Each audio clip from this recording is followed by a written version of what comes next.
Hi అండి, welcome back to our channel. ఈరోజు ఎంతో టేస్టీగా కాజు చిల్లీ పన్నీర్ చేసుకుందామండి. చాలా టేస్టీగా ఉంటుందండి. ఇది మనకి రైస్, చపాతీ, రోటీలో కూడా చాలా టేస్టీగా ఉంటుంది. ఇప్పుడు ఎలా చేసుకోవాలో తయారీ విధానాన్ని చూసేద్దాం. ముందుగా ప్యాన్ హీట్ చేసుకొని 3 స్పూన్స్ ఆయిల్ యాడ్ చేసుకుందాం. ఒక 4 ఉల్లిపాయలు, మీడియం సైజ్ ఉల్లిపాయలు తీసుకొని ఈ సైజ్ ముక్కల కింద కట్ చేసుకోవాలండి. దీన్ని ఆయిల్లో యాడ్ చేసుకుందాం.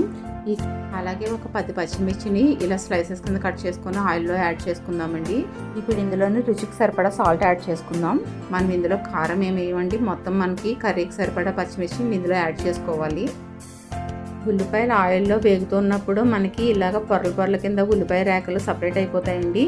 మనం పూర్తిగా వేగనవసరం లేదు, ఇలా ట్రాన్స్పరెంట్గా వేగితే సరిపోతుందండి.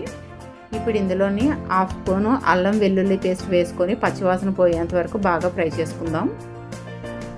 ఇప్పుడు ఇందులోని 1/2 టీ స్పూన్ పసుపు, అలాగే 1 స్పూన్ ధనియా పౌడర్, 1/2 స్పూన్ జీరా పౌడర్ వేసుకొని ఒకసారి బాగా కలుపుకుందాం.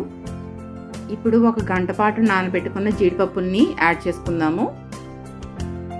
అలాగే క్యాప్సికమ్ని ఈ సైజులో కట్ చేసుకొని 1 క్యాప్సికమ్ తీసుకున్నానండి. ఇది కూడా కర్రీలోకి యాడ్ చేసుకుందాం. ఇప్పుడు ఒకసారి మసాలా అంతా బాగా పట్టేలాగా కలుపుకుందాము.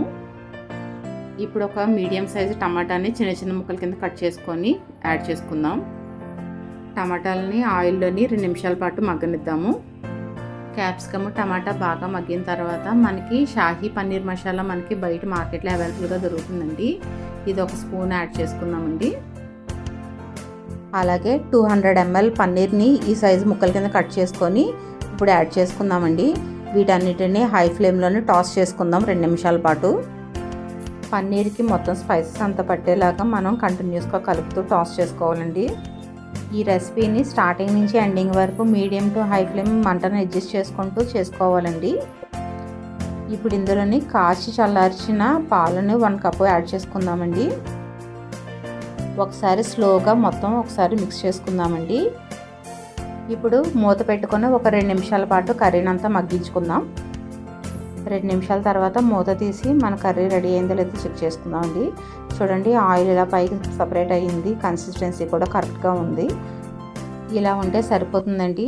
ఇప్పుడు స్టవ్ ఆఫ్ చేసుకొని కొత్తిమీరతో గార్నిష్ చేసుకొని సర్వ్ చేసుకుందాం. అంతే అండి, చాలా టేస్టీగా ఉంటుందండి. ఒకసారి ట్రై చేయండి. ఇది మనకి రైస్, చపాతీ, రోటీ, ఫ్లేవర్ రైస్ దేంట్లోకైనా చాలా టేస్టీగా ఉంటుందండి. మీకు కనుక ఈ వీడియో నచ్చినట్లయితే please like, share, comment and subscribe to my channel. Thank you.